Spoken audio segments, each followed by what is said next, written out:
கிறிஸ்துக்குள் பிரியமான தேவனுடைய பிள்ளைகளே, மறுபடியும் அவருடைய பாதத்தண்டையில் அமர்ந்து அவருடைய தூய வார்த்தைகளுக்காக காத்திருக்கக்கூடிய பெரும் பாக்கியத்தை தேவன் நமக்கு பாராட்டி இருப்பதற்காக நான் தேவனை ஸ்தோத்திரிக்கின்றேன். இந்த நாளின் சத்தியம் நம்முடைய உள்ளங்களில் கிரியை செய்யவும் பரலோகத்தினுடைய துணையோடு இந்த நாளின் சத்தியத்தை பயின்று நாம் தேவனுடைய பரிசுத்த பாதத்தண்டையில் நெருங்கி சேருவதற்கான அனுபவத்தை பெற்றவர்களாக இந்த இடத்தை விட்டு கடந்து செல்ல தேவன் நமக்கு தயவு செய்வாராக. சற்று நேரம் நம்முடைய சிரங்களை தாழ்த்தி அவருடைய ஆட்கொள்ளுதலுக்காக, பரிசுத்த ஆவியின் ஆட்கொள்ளுதலுக்காக நாம் இறைஞ்சி நிற்போம். எங்களை அன்பாக நேசித்து வழிநடத்தும் பரிசுத்தமிக்க பரம்பிதாவே, இந்த பரிசுத்தமான நம்முடைய பாதத்தண்டையிலே நாங்கள் இந்த மணித்துளிகளை கழிப்பதற்கு நீர் பாராட்டிய தயவிற்காக நன்றி செலுத்துகின்றோம். இந்த வார்த்தைகளை தேவரீர் நாங்கள் தியானிக்கும் பொழுது பரிசுத்த ஆவியான ஒரு துணை எங்களில் காணப்படவும், நாங்கள் அறிந்து கொள்ள வேண்டும் என்று தேவரீர் நீர் ஆசிக்கக்கூடிய சத்தியம் எங்களுடைய உள்ளங்களில் உரைக்கவும் எங்களுக்கு இந்த நேரத்தில் நீர் கிரியை செய்தல்ல உடைய பாதத்தில் எங்களை நாங்கள் ஒப்புக் கொடுக்கின்றோம். எங்களை தாழ்த்துகிறோம், வெறுமையாக்குறோம். தேவரீர் தம்முடைய பாதத்தில் படைக்கின்றோம். கிறிஸ்துவின் நாமத்தினால் ஜெபிக்கின்றோம் எங்கள் பரிசுத்தமிக்க பரம்பிதாவே, ஆமேன். இஸ்ரவேல் புத்திரர்கள் எகிப்திலிருந்து புறப்பட்ட 2வது வருடத்தில் காதேசுக்கு அவர்கள் வந்தார்கள்.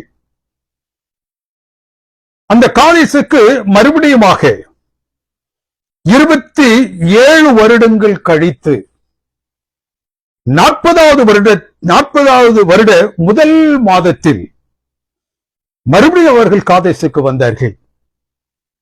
காதேஸ் இஸ்ரவேலின் முழுமையான அளவிலாக அவர்கள் அடைந்த வீழ்ச்சியை குறிக்கக்கூடிய ஒரு இடம். எகிப்திலிருந்து புறப்பட்டு வந்த முதல் சந்ததி எதில் அவர்கள் விழுந்தார்களோ அதே விஷயத்தில், அதே நிலையில் இந்த புதிய சந்ததியும் வீழ்ந்தது. Old murmurings on the lips of new generation. எந்த ஓர் முறுமுறுப்பு முதலாவது சந்ததியில் காணப்பட்டதோ அதே முறுமுறுப்பு இந்த அடுத்து வந்த சந்ததியிலும் அது காணப்பட்டது. அவர்கள் தங்களுடைய தவறை திருத்திக் கொள்ளவில்லை. எந்த தவறை அவர்கள் முதலாவது அந்த காதேசில் செய்தார்களோ அதே தவறை அவர்கள் 40 வருடங்கள் கழித்து அதே இடத்தில் அவர்கள் செய்தார்கள். The long years of wandering, wilderness experience, loss of 2 million people should have taught them some lesson. ஆனால் இந்த வேதத்தின் பகுதி என்ன சொல்லுகின்றது? அவர்கள் எந்த பாடத்தையும் அவர்களால் கற்றுக்கொள்ள முடியவில்லை. காதேசில் ஒரு முக்கியமான சம்பவம் ஏற்பட்டது. அது என்னவென்றால், மீரியாம் மரித்து போனால், மோசேயினுடைய சகோதரி மீரியாம். அது ஒரு பெரிய துக்கத்தை மோசேயினுடைய உள்ளத்தில் பதித்தது, ஏற்படுத்தியது. மோசேயினுடைய உறவு முறையில் மரிக்கக்கூடிய முதல் நபர் பெண் தீர்க்கதரிசி என்று முதலாவது அழைக்கப்பட்ட பெருமைக்குரியவள் அந்த மீரியாம். அவளது வளர்ப்பில் பெரும் பங்கு வகித்தவள். மோசேயினுடைய வளர்ப்பில் இந்த மீரியாம் பெரும் பங்கு வகித்தவள். அந்த யாத்திரையின் பொழுது, எகிப்திலிருந்து கானான் வரை அவர்கள் மேற்கொண்ட யாத்திரையின் பொழுது பெண்களை நல்ல வழியில் நடத்தி சென்ற ஒரு பெண்மணி. பாடல், நடனம், இசைவீட்டல் யாவரையும் தாங்கி வழிநடத்தக்கூடிய ஒரு நல்ல பெண்மணியாக அவள் மோசேயினுடைய அந்த யாத்திரிக தலைமையில் அவள் காணப்பட்டாள். மீரியாமின் துக்கம் மோசேயை வருத்திக் கொண்டிருக்கும் பொழுது காதேசில் ஒரு பெரிய புரட்சி அங்கு வெடித்த அந்த புரட்சி பருகுவதற்கு தண்ணீர் இல்லையே என்று அவர்கள் அந்த புரட்சியை மேற்கொண்டார்கள். The need was real, but the response was filled with unbelief and bad attitude. அவருடைய தேவைகள் உண்மையானது, அவசியமானது. ஆனால் அதை பெற வேண்டிய நிலையில் அவர்கள் பெறுவதற்கு பதிலாக எந்தெந்த தீய முயற்சிகளில் அவர்கள் ஈடுபட முடியுமோ அந்தந்த தீய முயற்சிகளில் அவர்கள் ஈடுபட்டார்கள். அவர்களது தேவை அவர்களை மோசையின் மேல் மட்டுமல்ல, தேவன் மீதும், தேவனும் கோபம் கொள்ளும் அளவிற்கு அவர்கள் காணப்பட்டார்கள். என்னாகமத்தின் புத்தகம் 20வது அதிகாரம் வசனம் 3 என சொல்லுகிறது, எங்கள் சகோதரோடு கூட நாங்கள் எகிப்திலே மரித்து போயிருந்தால் நலமாயிருக்கவே. தேவன் தன்னுடைய பிள்ளைகளை அந்த அடிமைத்தனத்திலிருந்து மீட்டு தான் அவர்களுக்கு வாக்குரைத்த அந்த கானான் வாக்குத்தத்தத்தின் தேசத்திற்கு கொண்டு செல்லும் பொழுது வழியில் அவர்கள் என்ன தேவனுடைய சமூகத்தில் முறுமுறுத்தார்கள். எங்கள் சகோதரோடு கூட நாங்கள் எகிப்திலே மரித்திருந்தால் அது நலமாயிருந்திருக்குமே. நாங்களும் எங்கள் மிருகங்களும் வனாந்திரத்திலே சாகும்படியாகவா எங்களை இங்கு நீர் கொண்டு வந்தீர்?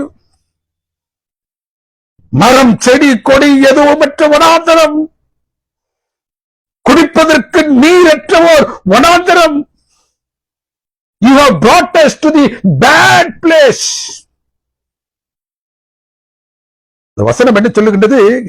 கெட்ட இடத்தில் நீர் எங்களை கொண்டு வந்து வைத்திருக்கின்றீரே. எங்களை எகிப்திலிருந்து கொண்டு வந்தீர், ஆனால் அதனை காட்டிலும் ஒரு மோசமான சூழ்நிலையில் நாங்கள் கடந்து செல்வதற்கு ஏதுவாக ஒரு மோசமான இடத்திற்கு நீர் எங்களை கொண்டு வந்து வைத்திருக்கிறீரே என்று அவர்கள் வாக்குத்தத்தத்தின் தேசத்தை பழித்து பேசினார்கள். மோசையும் ஆரோனும் தேவனுடைய சமூகத்தில் முகம் குப்புற விழும்படியாக அவர்கள் பேசினார்கள். எகிப்திலிருந்து புறப்பட்ட 2வது வருடத்தில் காதேசில் பேசிய அதே வார்த்தைகள், அதே முறிமுறுப்பு 37 வருடங்கள் கழித்து அதே இடத்தில் யாத்திரையினுடைய துவக்கத்தில் என்ன மனநிலையில் அவர்கள் இருந்தார்களோ அதே மனநிலையில் அவருடைய யாத்திரையை முடிக்கும் பொழுதும் their attitude never changed. இஸ்ரவேல் ஜனத்தில் நின்றும் அவர்களை வழிநடத்தி மோசையினிடத்திலிருந்து நமக்கு பாடம் புகட்ட தேவனுக்கு பிரியமானவர்களே, இந்த அருமையான வேத பகுதியை தேவன் நமக்கு வைத்திருக்கின்றார்.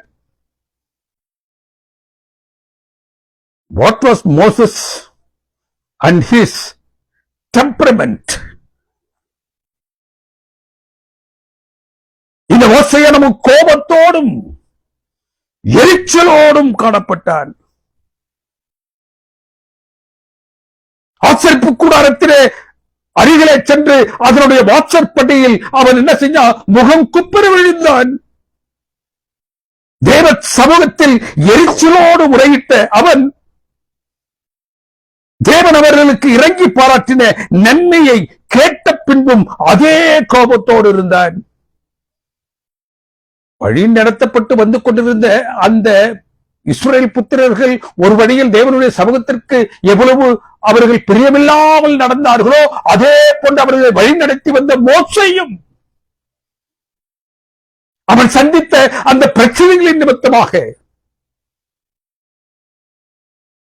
கோபத்தோடு காணப்பட்டான், எரிச்சலோடு காணப்பட்டான். அந்த எரிச்சலின் நாவி, அந்த கோபத்தின் நிலை அவன் தேவனுடைய சமூகத்திற்கு சென்ற பிறகும் மாறவில்லை. தேவனுடைய சமூகத்தில் தேவன் இந்த இஸ்ரவேல் ஜனங்களை மன்னித்தவராக, அவர்களுக்கு நன்மை பாராட்டும் மனநிலை உள்ளவராக அவர் காணப்பட்டதை அவன் கண்ட பிறகும் தேவனுடைய மகிமை அவர்களுக்கு பாராட்டப்பட்ட பிறகும் அவரது மகிமையை கண்டும் அவன் தன் கோபத்தில் இருந்து வெளிவரவில்லை.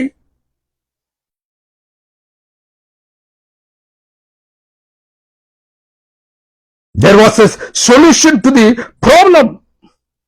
In every there is a solution to every problem in the presence of God. தேவனுடைய மகிமைக்கு உண்மையாக நாம் சந்திக்கக்கூடிய பிரச்சனைகளுக்கு எல்லா விதமான தீர்வையும் நாம் அங்கு காண முடியும். அவரது மகிமையில் தேவனுடைய குணாதிசயமும் பிரச்சனைகளுக்கான தீர்வும் உண்டு. ஆனால் அவனில் இருந்த கோபம், மோசேயின் இடத்தில் இருந்த எரிச்சலின் ஆவி தேவனுடைய குணாதிசை வெளிப்படுத்த முடியவில்லை.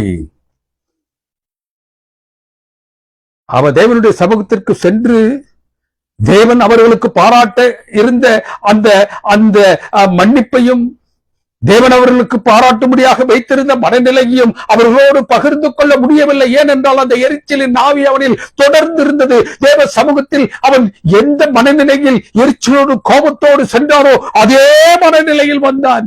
அந்த தேவனுடைய மகிமை தேவனுடைய சமூகத்தில் அவன் சென்ற பொழுது கூட வேதத்தின் பகுதி என்ன சொல்லுகின்றது?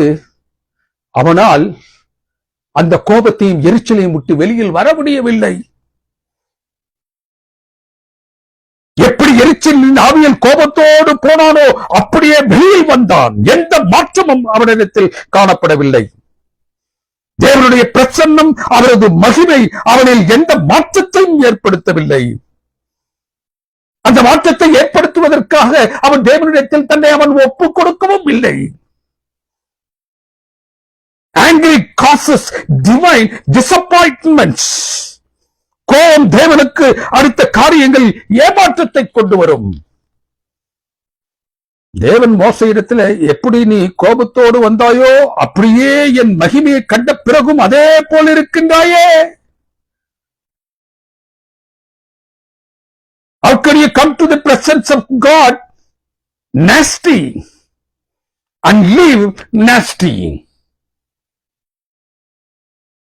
தேவனுடைய சமூகத்தில் நீ எப்படியாக தேவனுக்கு பிரியமில்லாத நிலையில் வந்தாயோ அதே போன்று தேவனுடைய சமூகத்தை விட்டு நீ கடந்து செல்லும் பொழுதும் இருக்கின்றாயே.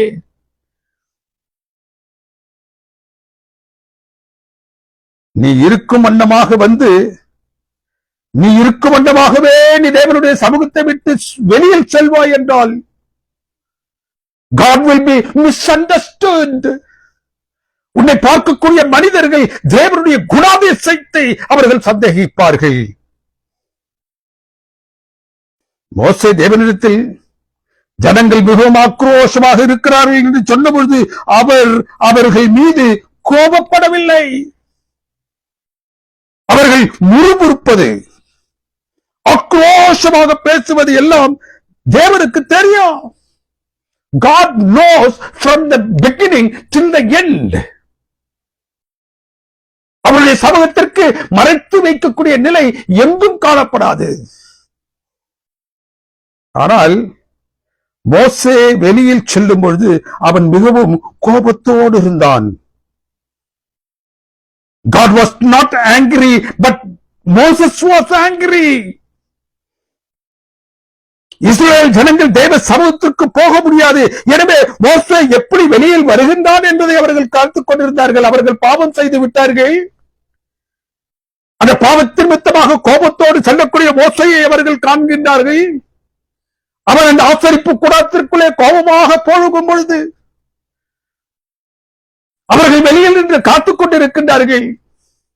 அவன் எப்படி கோபமாக போனானோ அதே கோபத்தோடு வரும் பொழுது அவர்கள் நினைத்தார்கள், தேவனும் எங்கள் மீது கோபமாக இருக்கின்றார், இன்னும் தேவன் எங்களை மன்னிக்கவில்லை என்று அவர்கள் நினைத்தார்கள். ஆனால் அங்கு நடந்த சம்பவமோ தேவன் அவர்கள் மீது பட்சமாக இருந்தார்.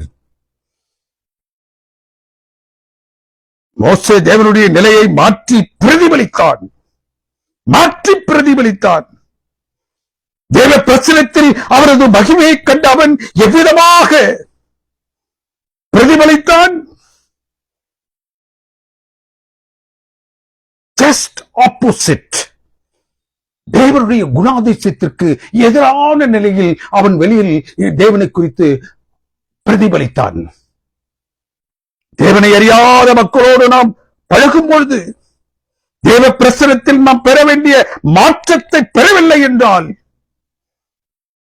நாம் அவர்களுக்கு தேவனை பற்றி சாட்சியை உடையவர்களாக எப்படி இருக்க முடியும்? தேவனுடைய பிரசனத்தில் மாறாத நாம், தேவனுடைய பிரசனத்திற்குள்ளாக கடந்து சென்ற பிறகு மாறாத நாம் மற்றவர்களை கண்டிப்பாக மாற்ற முடியாது. You cannot witness for him. God does not want us to be just a messenger. He wants all of us to be the message. செய்தியை தாங்கி செல்லக்கூடியவர்களாக தேவன் உங்களையும் என்னையும் அழைக்கவில்லை. எந்த ஒரு செய்தி இந்த உலகத்திற்கு சொல்ல நினைத்தாரோ அந்த செய்தியாகவே மாறியவர்களாக நாம் கடந்து செல்ல தேவன் ஆசிக்கின்றார். தேவன் நம்மை பிறருக்கு சத்தியத்தை உடையவர்களாக அல்ல, சத்தியமாகவே நீங்களும் நானும் இருக்க வேண்டும் என்று ஆசிக்கின்றார். மோசே அதுல he failed in that. கோபத்தின் ஆவியோடு எரிச்சலின் ஆவியோடு தேவனுடைய சமூகத்தை நாடியவன் தேவன் எப்படிப்பட்டவர் என்பதை மற்றவர்களுக்கு சொல்லும்படியாக அவன் வெளியில் வரும்போது எந்த கோபத்தோடு அவன் உள்ளே சென்றானோ அதே கோபத்தோடு அவன் வெளியில் வரும்போது அவன் தேவனுடைய நாமத்தை தூஷித்தவனாகவும் தேவனுடைய குண லட்சத்திற்கு அவன் எதிரான நிலையில் வெளிப்பட்டவனாகவும் காணப்பட்டான். He never bore witness for him. He never exposed the character of God. தேவன் அவனை கன்மலையோடு பேசும்படியாக சொன்னார். என்னாகமத்தின் புத்தகம் 20வது அதிகாரம் 9வது வசனம் என்ன சொல்றது? மோசே தனக்கு கர்த்தர் கட்டளையிட்டபடியே கர்த்தருடைய சந்நிதியில் இருந்த ஒரு கோலை எடுத்தான். He began with God's direction and ended with his own. தேவனுடைய கட்டளையின்படி அந்த கோலை எடுத்தான். ஆனால் அந்த கோலை வைத்து கண்மலையை அவன் என்ன நினைத்தானோ அதை செய்வதற்கு அவன் முற்பட்டான். அந்த கண்மலையோடு நீ போய் பேசு என்று தேவன் சொன்னார். You go speak to the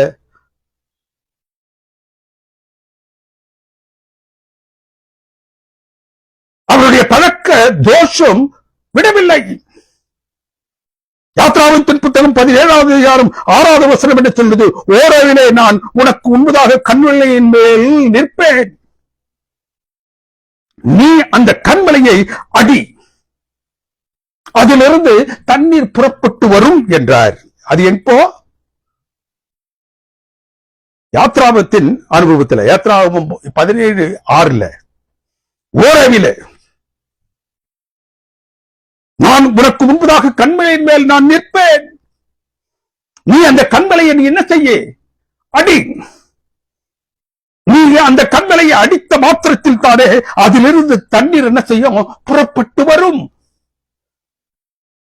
ஆனால் இங்கு என்னாகமத்தில் 20வது அதிகாரம் 8வது வசனத்தில் நீ கோலை எடுத்துக்கொண்டு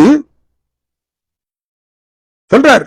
He is giving the different direction now. அங்கு அந்த கோலை எடுத்து சென்று நீ கண்மலையை நோக்கி கண்மலையிலே நீ அடி என்று சொன்னார், நான் அங்கு நிற்பேன். ஆனால் இங்கு என்னாகமம் 20:8 என்ன சொல்றாரு? நீ கோலை எடுத்துக்கொண்டு சபையாரை கூடி வர செய். Don't strike, but speak. இப்பொழுது உன்னுடைய கரத்தில் இருக்கக்கூடிய அந்த கோலை நீ வேறு விதத்தில் உபயோகிக்கப் போகின்றாய். உன்னுடைய கரத்தில் இருக்கக்கூடிய அந்த கோலை வைத்து இப்பொழுது நீ என்ன செய்ய போகின்றாய்? சபையோர் எல்லோரையும் கூடி வர செய்ய வேண்டும். இந்த கோல் இப்பொழுது வேறு விதமாக பயன்படுத்தப்பட வேண்டும் என்று தேவன் ஆசித்தார். அங்கு தண்ணீரை வரவழைப்பதற்கு கண்மலையை அடிக்கும்படியாக அதை உபயோகி என்றார். இங்கு அந்த கோலை நீ எடுத்து சபையோரை கூடிவர செய்யும்படியாக அவர்களுக்கு கண்களுக்கு முன்பதாக நீ என்ன செய்ய வேண்டும்? கண்மலையோடு நீ பேச வேண்டும். ஓரவிலே கண்மலையை அடிக்கச் சொன்னவர் காதேசில் அதோடு பேசு என்கின்றார். அந்த கோலை கொண்டு ஜனங்களை நீ கூட்டிச் சேர். முதலில் அடிக்க பயன்படுத்திய அந்த கோல் இப்பொழுது கூட்டிச் சேர்ப்பதற்காக பயன்படுத்தப்பட வேண்டும். சங்கீதக்காரர் ரொம்ப அழகா சொல்றார். 78வது அதிகாரம் 15வது வசனத்துல, வனாந்திரத்திலே கண்மலைகளை பிளந்து மகா ஆழத்திலிருந்து தண்ணீரை நதியை போல் ஓடி வரும்படியாக செய்தவர். வனாந்திரத்தில் கண்மலைகளை பிளந்து 2 முறை தண்ணீரை நதியை போல் வரும்படி செய்தார். கண்மலையிலிருந்து 2 முறை தண்ணீர் வந்தது. ஒரு முறை அந்த கண்மலை அடிக்கப்பட்டு தண்ணீர் வந்தது. மற்றொரு முறை அந்த கண்மலையோடு பேசப்பட்டு அந்த தண்ணீர் வர வேண்டியிருந்தது. ஆனால் இப்போது மறுபடியும் அந்த கண்மலை அடிக்கப்படும்படியாக நிலை ஏற்பட்டது. ஓரேபிலே ரெவித்துமில் ஓரேபிலே நான் உனக்கு முன்பதாக கண்மலையாக நான் நிற்பேன். I will stand before thee. நீ அந்த கண்மலையை அடி என்றார். யாத்திராவும் 17:6 இது முதல் உன் கோலை எடுத்துக்கொண்டு போய் கண்மலையை அடி. எடுத்துக்கொண்டு போகவும் அவனுக்கு கட்டளை பகரப்பட்டது. 2வது கட்டளையும் கொடுக்கப்பட்டது. அந்த கண்மலையை நீ என்ன செய்ய? அடி. There were 2 commands given to him. 2 commands. இங்கு காதேசில் மோசையின் இடத்துல கோலை எடுத்துக்கொண்டு போய் அடிக்கவும் உத்தரவில்லை. அதற்கு பதிலாக அதை ஜனங்களை கூட்டுவதற்கு நீ உபயோகப்படுத்து. பிரயாணத்தின் துவக்கத்திலே 2வது மாதம் 2வது வருஷத்திலே ரெவித்தீம் ஓரேபிலே கண்மலையை அடிக்க சொன்னவர் பிரயாணத்தின் 40வது வருஷம் 1 மாதத்திலே காதேசில் அவர் என்ன செய்யலாம்? 2வது முறையாக அந்த தண்ணீர் பிரச்சனையின் பொழுது அந்த மலையை பார்த்து நீ பேசு. நீ பேசிய மாத்திரத்தில் தானே அதிலிருந்து என்ன செய்யும்? தண்ணீர் புறப்பட்டு வரும். எப்படி பேசினால் ஒரு மலையிலிருந்து தண்ணீர் வரும்? How can that happen? ஒரு மலையோடு பாறையோடு பேசும் பொழுது எப்படி தண்ணீர் வரும்? Human evaluation. பிரயாணத்தின் துவக்கத்தில் அடிக்க அல்லவா தண்ணீர் வந்தது? Experience was talking to him. அவருடைய அனுபவம் எப்பொழுது பேசியது? அடித்தால்தான் கண்மலையிலிருந்து தண்ணீர் வரும் என்ற அனுபவம் இப்பொழுது அவனுக்கு உண்மையாக நின்று பேசிற்று. ஒரு பாறையை அடிக்கும் பொழுது அந்த அடிப்பதனால் ஏற்படக்கூடிய அதிர்வலையின் நிமித்தமாக ஒருவேளை அந்த தண்ணீர் வருவதற்கு சாத்தியமாக இருக்கும். அந்த தண்ணீர் வந்தது. அந்த தண்ணீர் வந்த அனுபவம் அவனுக்கு உண்மையாக நின்றது. ஆனால் இங்கு அவர் என்ன செய்யறாரு? பேசு என்று சொல்லுகிறாரு. பேசுனா எப்படி வரும்? மந்திரவாதிகள் செய்வது போன்றல்லவா இருக்காது. How can that ever happen? பேசினால் நீர் எப்படி? கண்மலையிலிருந்து தண்ணீர் வரவழைப்பதற்கான ஃபார்முலா ஏற்கனவே இருக்கு. By experience he has done it. செங்கடலை அவன் அடித்தான். அந்த நீர் பிளந்தது. ரெவித்தீமில் ஓரவிலே அந்த கண்மலையை அவன் அடித்த மாத்திரத்தில் தானே தேவனுக்கு பிரியமானவர்களே அங்கு தண்ணீர் பெருக்கெடுத்து வந்தது.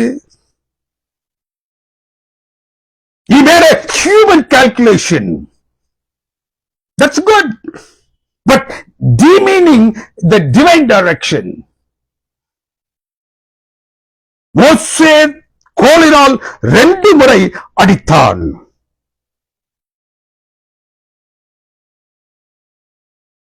கண்மலையை பார்த்து பேசு என்ற சொன்ன இடத்தில் அடித்தல் என்பது கிறிஸ்து நமக்காக நம்முடைய பாவங்களுக்காக அடிக்கப்படுதலை குறிக்கின்றது. இதைத்தான் ஓரேபிலே சொன்னார், நான் கண்மலையின் மேல் நிற்பேன், அப்போது நீ அந்த கண்மலையை அடி. அந்த கண்மலையை அடிக்கப்பட வேண்டியது. It should be smitten with the rod of justice according to the law of God. தேவனுடைய அந்த நியதியின்படி, பிரமாணத்தின்படி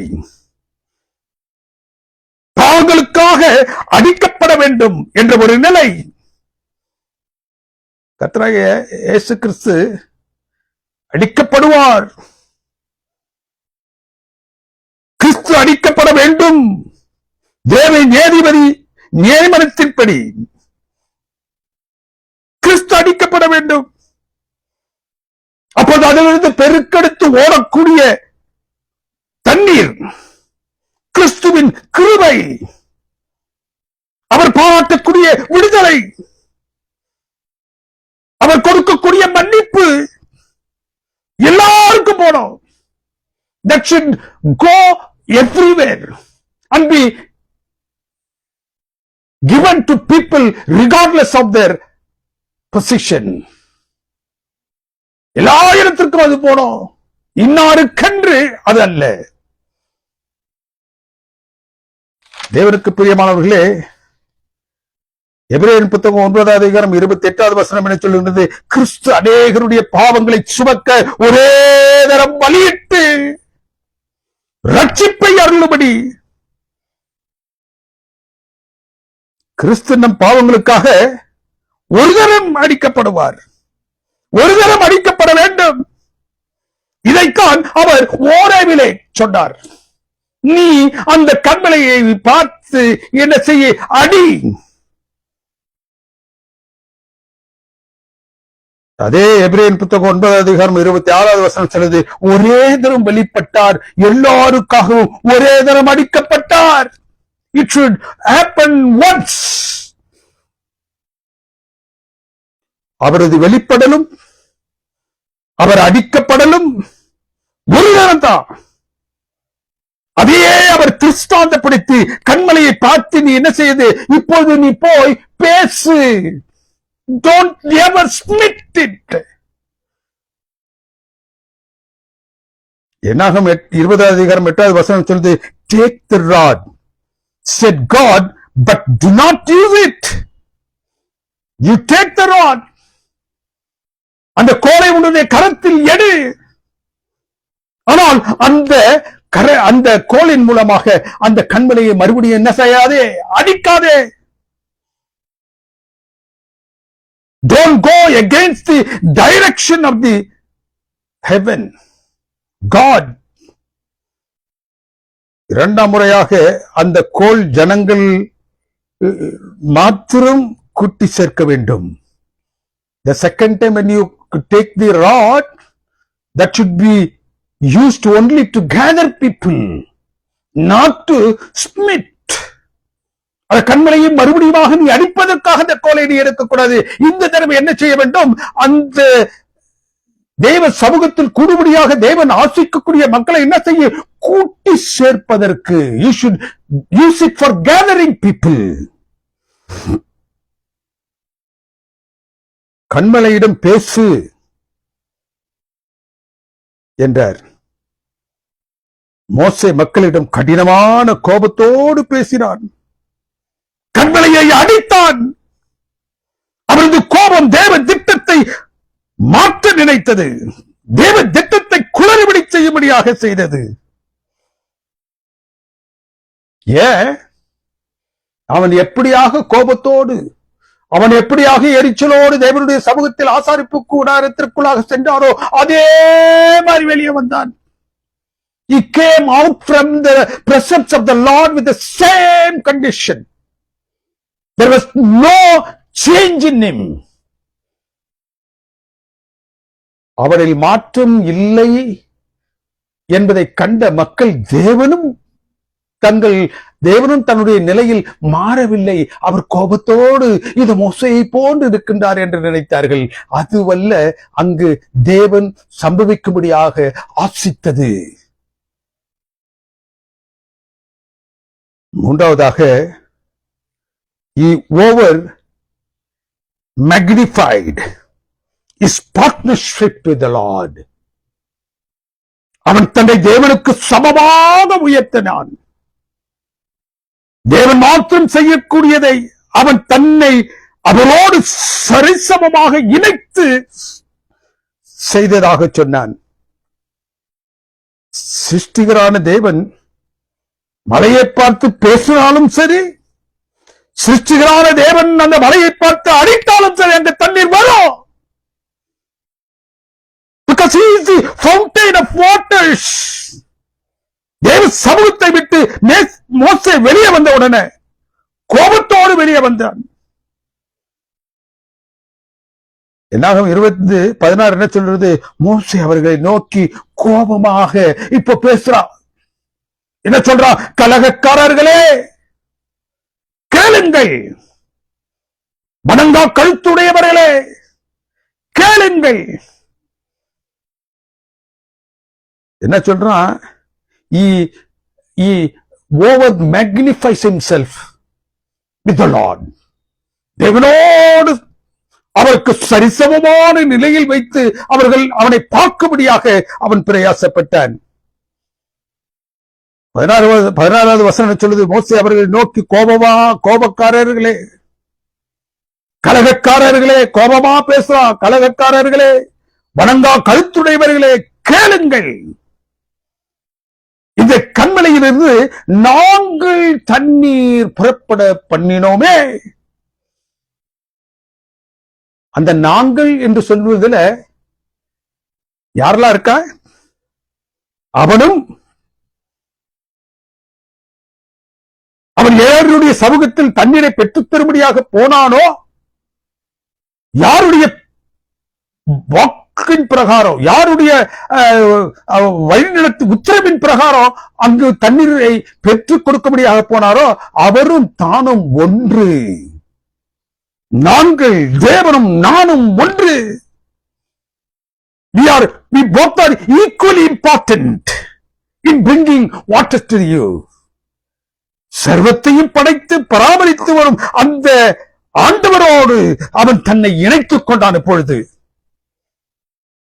who only can bring water from rock? It is none other than God, our Father who art in heaven. பரலோகத்தில் இருக்கும் எங்கள் தந்தையே. இங்கு பரலோகம் என்ன சொல்கிறது? தந்தை என்ற உறவை நம்மோடு ஏற்படுத்தி கொடுக்கின்றது. தேவன் அந்த உறவை ஏற்படுத்தி கொடுக்கின்றார். அடுத்து சொல்றது, hallowed be thy name. புனிதமான, sacred, divine, holy. யாரு? தேவனுடைய நாமம் பரிசுத்தமானது, புனிதமானது, தெய்வீகமானது. Even though God wants us to call him our Father, he is still a God, and he is to be respected, he is to be honored, he is to be adored, revered. தேவன் மாத்திரமே செய்யக்கூடிய அரிய அற்புதங்களுக்கு மோசேயும் தன்னை சேர்த்துக் கொள்ளுகின்றான். He magnifies himself equally with God. நாங்கள் கண்மலையிலிருந்து தண்ணீர் புறப்பட பண்ணுவோமா? தேவனோடு அவன் தன்னை சேர்த்துக் கொள்ளுகின்றான். He over magnifies himself. His partnership with the Almighty. தேவனோடு இருக்கக்கூடிய உயர்வு உறவை அவன் வைத்து அவன் தேவனுக்கு சமமாக நிலையில் இந்த காரியங்களை எல்லாம் செய்து கொண்டிருக்கின்றேன் என்ற ஒரு பிம்பத்தை அவர்கள் மத்தியில் அவன் ஏற்படுத்த விரும்பினான். எல்லா வல்ல தேவனோடு அவன் தன்னை இணைத்து பார்க்க விரும்பினான். அவன் அந்த கோலின் மீது வைத்திருந்த நம்பிக்கையை தேவன் மீது வைக்கவில்லை. நான்காவதாக என்ன ஒரு பாடத்தை நாம் கற்றுக்கொள்கின்றோம், அவன் அந்த கோலின் மீது வைத்திருந்த அந்த நம்பிக்கையை தேவன் மீது அவன் வைக்கவில்லை. He trusted the Lord more than God himself. என்னாலும் 20வது அதிகாரம் 8வது வசனம் என்ன சொல்லுது? Take the rod என்றதோ அதை எடுக்க சொன்னவரை விட, அவரது வார்த்தைகளை விட அந்த கோலில் வல்லமை இருப்பதாக அவன் உணர்ந்தான். There is a power in the rod that he was taking, he was holding. The power more than the God himself. கோலை உன் கையில் எடி என்று சொன்ன மாத்திரத்தில் தானே அதன் மூலமாக நடந்த அற்புதங்களை அவன் தன்னுடைய மனதில் என்ன செய்கின்றான்? அசை போட்டு பார்க்கின்றான். அவனுக்கு முன்பதாக எல்லாம் வந்துச்சு. எகிப்தில் பார்வோனுக்கு முன்பதாக நடந்த அந்த ஒரு நிகழ்வு, தேவனால் அனுப்பப்பட்ட அவனும் ஆரோனும் தேவன் தான் எங்களை அனுப்பினார் என்பதை சொல்லுவதற்கு அவர்கள் என்ன செய்தார்கள்? தங்களுடைய கரங்களில் இருந்த கோலை போட்டார்கள். அது பாம்பாக மாறியது. அந்த பார்வோன் தன்னுடைய சபையில் இருக்கக்கூடிய மந்திரவாதிகளை அழைத்தான். அந்த மந்திரவாதிகள் போட்ட கோல்களும் பாம்பாக மாறியது. ஆனால் தேவனுடைய பிள்ளைகளுடைய கரத்திலிருந்து போட்ட அந்த கோல், மந்திரவாதிகள் போட்ட அந்த கோல் பாம்பாக மாறிய மாத்திரத்தில் இந்த பாம்புகள் அந்த பாம்புகளை விழுங்கி போட்டது. அவன் கரத்தில் இருக்கும் கோல் பாம்பாக மாறியதோடு அல்லாமல் பாம்புகளை விழுங்கி போட்டதல்லவா? அதை பார்த்தா how great and powerful the rod is.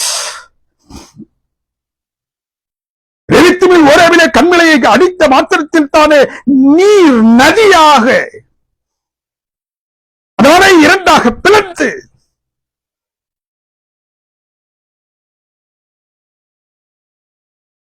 பெருக்கெடுத்து ஓடியதை பார்த்தான். The same rod, the same water crisis, same God, same leaders. And he thought it would be the same method that I should follow. ஒரே கோல், அவர்கள் சந்தித்த பிரச்சனை ரெவித்தீமிலும் ஓரவிலும் அதே பிரச்சனை, இப்பொழுது இங்கும் அதே பிரச்சனை. The same God is commanding him. எந்த கடவுள் தேவன் அவருக்கு உத்தரவு கொடுத்தாரோ முதலாவது சம்பவத்தில், அதே தேவன் இப்போதும் உத்தரவு கொடுக்கின்றார். அவர் யாருக்கு உத்தரவு கொடுத்தாரோ அந்த தேவன் இவர்களுக்கு, அதே ஆட்களுக்கு அவர் உத்தரவு கொடுக்கின்றார். ஆகவே இவன் நினைச்சா the method also will be the same. என்று சம்பவித்ததோ அதே போன்று நான் செய்வேன் என்றால் அந்த கண்மலையிலிருந்து நீர் வரும் என்று அவன் ஹியூமன் கால்குலேஷன்ல கணக்கிட்டு பார்த்தான். அனுபவத்தை முதலாக வைத்து பார்த்தான், தேவனுடைய வார்த்தைகளை புறம் தள்ளி.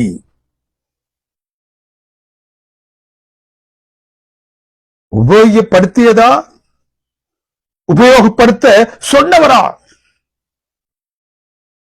உபயோகப்படுத்தப்பட்ட அந்த அந்த கோலா, அந்த கோலை உபயோகிக்கும்படியாக சொன்ன தேவனா? Rod implied to him his authority. தன் அதிகாரத்தினால் எல்லாவற்றையும் செய்ய நினைத்தான். ஆகவே அவன் என்ன செஞ்சான்? கண்மலையை அடித்தான். அந்த அதிகார வேட்கை தேவனுடைய கட்டளைக்கு மாறாக செயல்பட தூண்டியது. பரம் எதை செய்தாலும் அதில் தேவ திட்டத்தின் நிறைவேறுதல் இருக்கும். வழி விலகி போகும் பட்சத்தில் அவருடைய திட்டத்தில் சரிவுதான் ஏற்படும். கர்த்தராகிய இயேசு கிறிஸ்து ஒரே தரம் அடிக்கப்படுவார் என்று பரம் ஏவித்திருந்தால் ஒரே தரம் தான் அடிக்கப்பட வேண்டும்.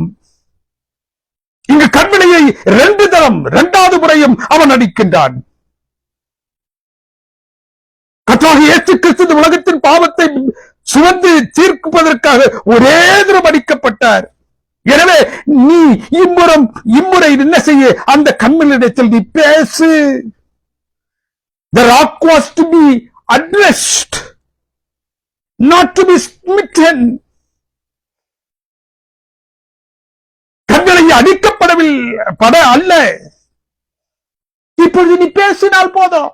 Because it was already smitten once. அது ஒரு முறை அடிக்கப்பட்டாகிவிட்டது. இப்பொழுது நீ அதனிடத்தில் போவே என்றால் நீ அதோடு பேசு. கர்த்தராகிய இயேசு கிறிஸ்துவோடு நீ பேசு. நீ பேசினால் போதும். As there is a fountain of water already, சர்வலோகத்தின் தாகம் தீர்ப்பதற்கு, நித்தியத்திற்குள்ளாக வழி நடத்துவதற்கு போதுமான ஜீவ தண்ணீர் அவரிடத்தில் உண்டு. நீ இப்பொழுது நீ அவரிடத்தில் பேசினால் போதும். He is the living water, is the spring and fountain to eternity. நித்தியத்திற்குள்ளாக ஒருவன் எடுத்துச் செல்லப்படுவதற்கு, அழைத்துச் செல்லப்படுவதற்கு அவர் போதுமானவர். போதுமானவர். Is the living water. அவர் ஒரு தரம் அடிக்கப்பட்ட பிறகு இப்பொழுது அவரோடு பேசினால் போதும்.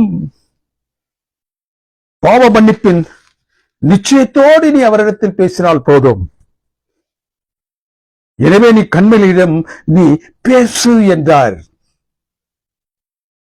கிறிஸ்து சமாரிய ஸ்திரீடத்தில் நான் கொடுக்கும் தண்ணீர்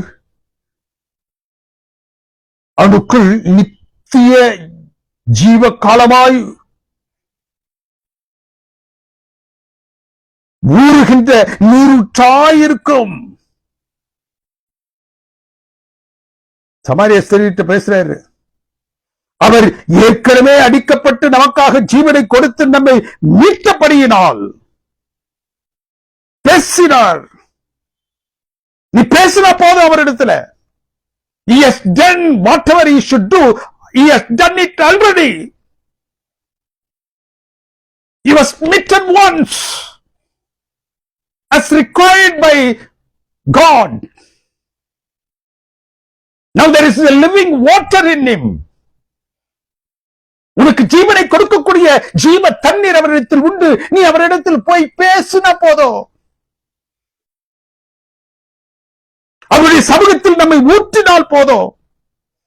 அவரே நம்முடைய ரட்சிப்பின் கண்மலை. மோசேயினுடைய கோபம் அவனுக்கும் இஸ்ரேல் புத்திரனுக்கும் பெரிய விளைவை ஏற்படுத்தியது.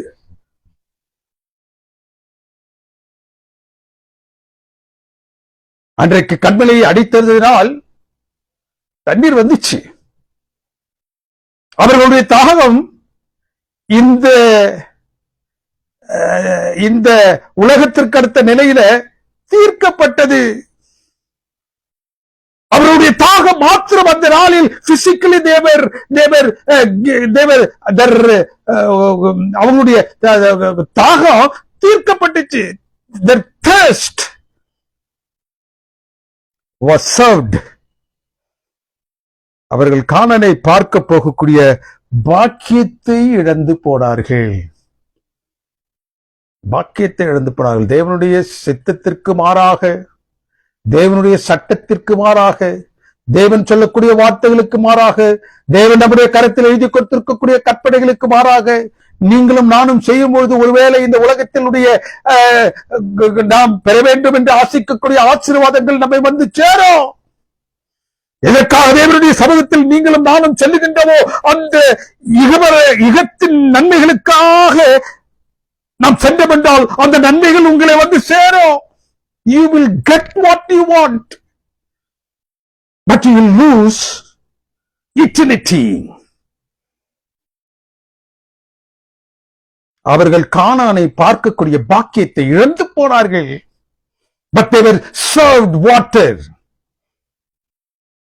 The demand of water, thirst was served.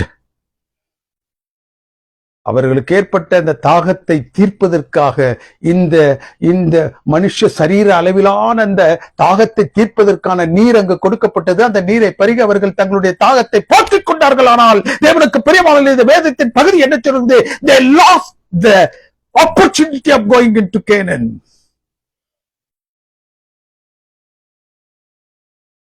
தேவனுக்கு பிரியமான தேவனுடைய பிள்ளைகளே, என்னாகமத்தின் புத்தகம் 20வது அதிகாரம் 12வது வசனம் சொல்லுது, நீங்கள் விசுவாசியாமல் போனபடியினால் எந்த சபையாருக்கு நான் கொடுத்த தேசத்திற்குள் நீங்கள் என்ன செய்ய மாட்டீங்க? நீங்களும் போக மாட்டீங்க, வழிநடத்தி செல்லக்கூடிய நீங்களும் போக மாட்டீங்க, அவர்களும் போக மாட்டார்கள்.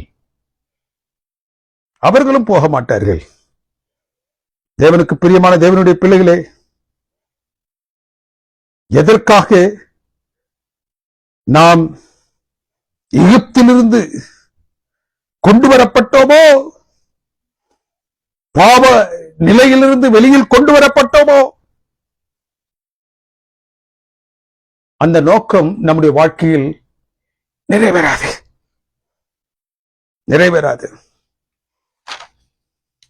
எந்த நிலையில் எந்த வழியில் தேவ சமூகத்தை நாம் நாட வேண்டுமோ அப்படி நாம் நாடவில்லை என்றால், தேவ சமூகத்தில் நாம் எதை கண்டோமோ அதை மற்றவர்களுக்கு சொல்ல முடியாது.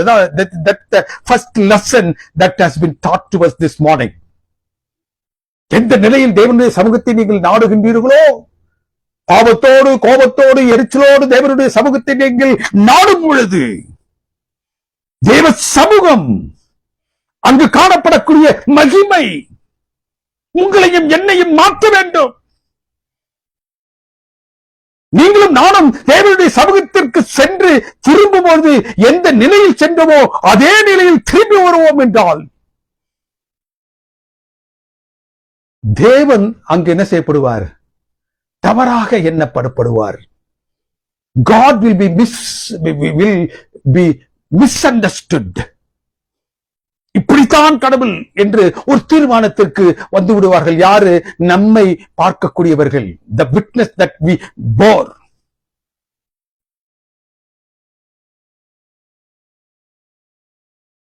எந்த பெற வேண்டிய சத்தியத்தை பெறவும், கொடுக்க வேண்டிய சத்தியத்தை கொடுக்கவும் நம்மால் முடியாது. கண்மலையை கோபத்தில் 2ஆம் தரம் அடித்தான். அது தேவனுடைய திட்டத்திற்கு மாறாக அமைந்து போறது. எந்த நிலையில் தேவனுடைய சித்தத்தை தேவனுடைய திட்டத்தை புரிந்து கொள்ள வேண்டுமோ அப்படி புரிந்து கொள்ளவில்லை என்றால், இந்த சமூகத்தில் எதை பார்த்தோமோ அதை தான் பார்ப்போம். கோபத்தில் இருந்தான், எரிச்சலில் இருந்தான். தேவனுடைய சமூகத்தில் அவன் சென்று திரும்பிய போதும் கூட அந்த கோபமும் எரிச்சலும் அவனை விட்டு வெளியில் போகாமல் இருந்ததினால் என்ன சம்பவித்தது? அவன் தன்னுடைய கரத்தில் இருந்த கற்பனையை உடைத்து போட்டான்.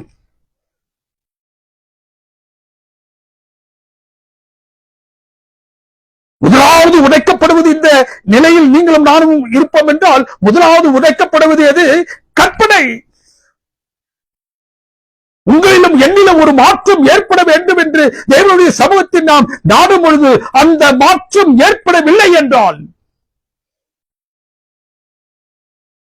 முதலாவது உடைக்கப்படுவது எது? கற்பனை. கற்பனை. தேவனுடைய சமூகத்தில் நீங்களும் நானும் ஒவ்வொரு வாரமும் ஒவ்வொரு நிலையிலும் அவருடைய சமூகத்தை நாடக்கூடிய நீங்களும் நானும் அங்கு கற்றுக்கொள்ள வேண்டும் என்று தேவன் ஆசிக்கக்கூடிய அந்த பாடத்தை நீங்களும் நானும் கற்றுக்கொள்ளவில்லை என்றால், முதலாவது உடைத்தெறியப்படுவது கற்பனை.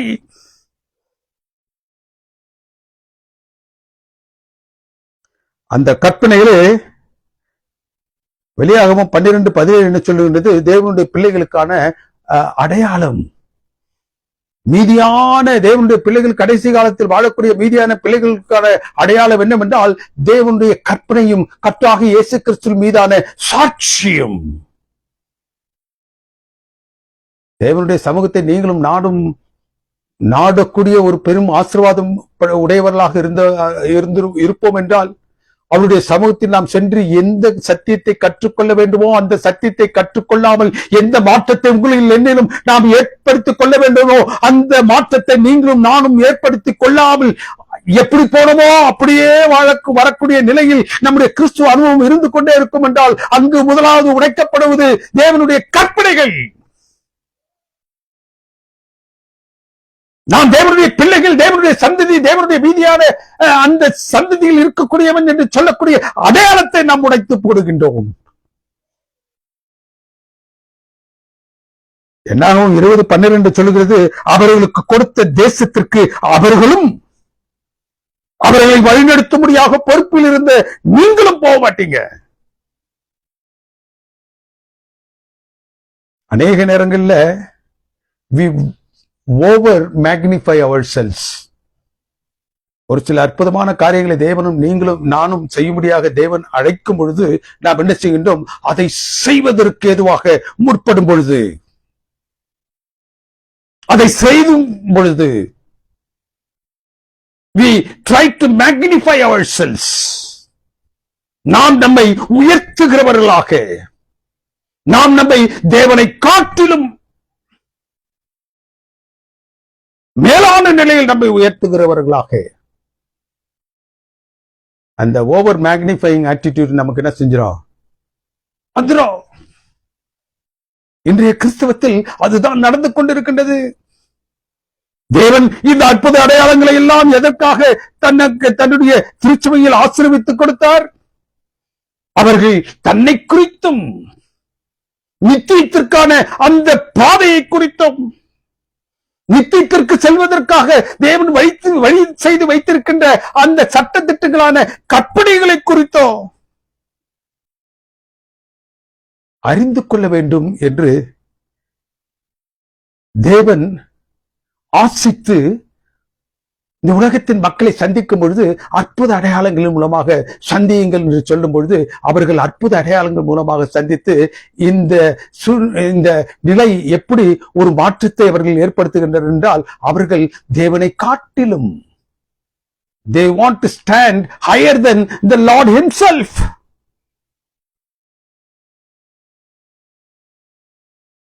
மனித கரங்களில் செய்யக்கூடிய அற்புதங்கள் தேவனுடைய திருக்கரங்களின் வாயிலாக வருகின்றது என்பதை அவர்கள் நினையாமல் தங்களை உயர்த்துகிறவர்களாக, இன்றைக்கு அற்புத அடையாளம் செய்யக்கூடிய மேடைகள் அதைத்தான் செய்கின்றது. எதற்காக அந்த அற்புத அடையாளங்கள் செய்யப்பட்டதோ அந்த நோக்கம் மாறி போய் தங்களை பெருமைப்படுத்தி தங்களை உயர்த்தி காட்ட வேண்டும் என்பதற்காக இன்றைய நாட்களில் அற்புதங்கள் நடந்து கொண்டிருக்கின்றது. இதைத்தான் மோசே அங்கு செய்தான். நாங்கள் தேவனுக்கு சமமாக அவன் தன்னை வைத்து அவர்களிடம் பேசினான். Over magnifying ourselves.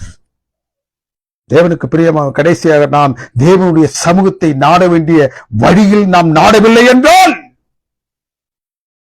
there is a way to approach God.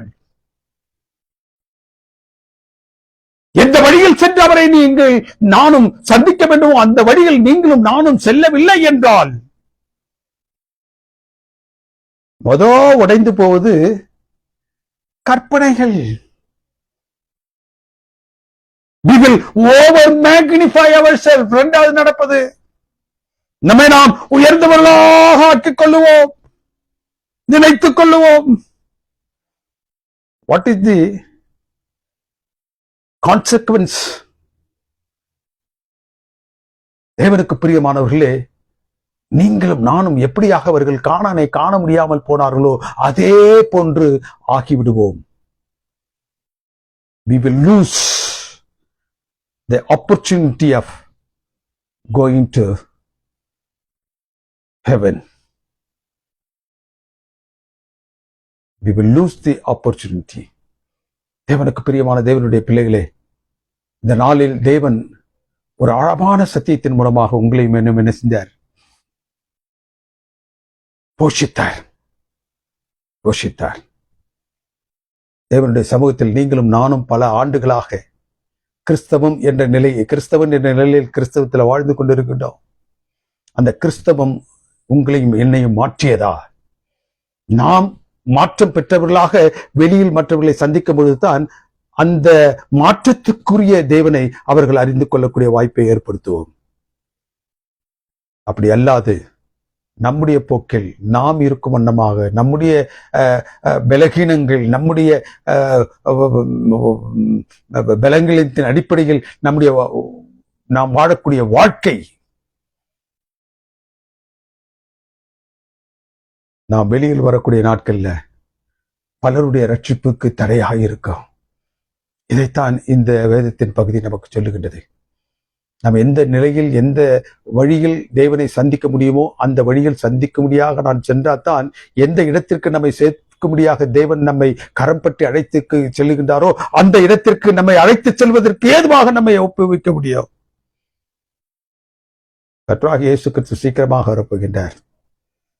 அவருடைய வருகை மிக சீக்கிரத்தில் சம்பவிக்க போவதனால் தேவனுக்கு பிரியமான தேவனுடைய பிள்ளைகளே, எந்த நிலையில் நீங்களும் நானும் அவருடைய வருகைக்காக காத்திருக்க வேண்டுமோ அந்த நிலையில் காத்திருக்க தேவன் ஆசிக்கின்றார். இந்த நாளிலும் இந்த வேத பகுதியின் மூலமாக தேவன் நமக்கு பாராட்டியிருக்கக்கூடிய அந்த மேலான ஸ்லாக்கியத்திற்காக நான் தேவனை ஸ்தோத்திருக்கின்றேன். தேவன் தாமே உங்கள் ஒவ்வொருவரையும் ஆசீர்வதித்து வழிநடத்துவராக. ஆமென். எங்களை அன்பாக நேசித்து வழிநடத்தும் பரிசுத்தமிக்க பரம்பிதாவே, உங்களுடைய தூய நாமம் என்னாலும் மகிமைப்படுவதாக.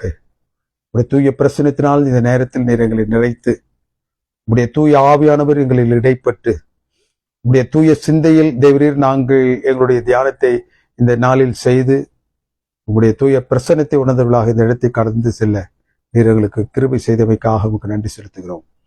இந்த நாளிலும் தேவரீர் நாங்கள் உம்முடைய சமூகத்தை எப்படியாக நாட வேண்டும், உம்முடைய சமூகத்தில் இருந்து தேவரீர் நாங்கள் வெளியில் வரக்கூடிய அந்த நிலையில் எந்த மாற்றத்தை உடையவர்களாக வர வேண்டும் என்பதை நீர் எங்களுக்கு உணர்த்தி காட்டினீர் சுவாமி. எங்களில் நீர் என்ன மாற்றத்தோடு நாங்கள் இருக்க வேண்டும் என்று ஆசைக்கின்றதோ அந்த மாற்றத்தை உடையவர்களாக நாங்கள் இல்லாமல் இருப்போம் என்றால், நாங்கள் முதலாவது எங்களுடைய வாழ்க்கையில் உடைத்தெறிவது நீர் உங்களுடைய திருக்கரத்தினால் எழுதி கொடுத்த அந்த பிரமாணங்கள் சுவாமி. இந்த பகுதியிலே, இந்த வேதத்தின் பகுதியிலே நீர் எங்களுக்கு திட்டவட்டமாக காண்பித்த இந்த சத்தியத்திற்காக உங்களுக்கு நன்றி செலுத்துகின்றோம். எங்களை தாழ்த்துகிற வெறுமையாக்கிற இந்த சத்தியத்தை ஆங்காங்கு பல்வேறு இடங்களிலிருந்து கேட்டுக்கொண்டிருக்கக்கூடிய தேவரீர் தமது பிள்ளைகள் ஒவ்வொருவரோடும் நீர் இருந்து அவர்களில் நீர் கிரியை செய்து உங்களுடைய வருகைக்காக தேவரீர் அவர்கள் காத்திருக்கும் பிள்ளைகளாக இந்த சத்தியத்தின் மூலமாக மாற்றம் பெற்றவர்களாக காணப்பட எங்கள் அன்பின் தெய்வம் எங்களுக்கு தயவு செய்யுமாறு கர்த்தராகிய இயேசு கிறிஸ்துவின் தூய நாமத்தினால் மிகுந்த தாழ்மையோடு ஜெபிக்கின்றோம் எங்கள் அன்பின் பரிசுத்தமிக்க பரமபிதாவே. ஆமென். நம்முடைய கர்த்தராகிய இயேசு கிறிஸ்துவின் கிருபையும் பிதாவுடைய அன்பும் பரிசுத்த ஆவியானவருடைய அந்யோன்யமும் சிநேகமும் நம் அனைவரோடும் இன்றும் சதா காலங்களில் இருப்பதாக. ஆமென், ஆமென், ஆமென்.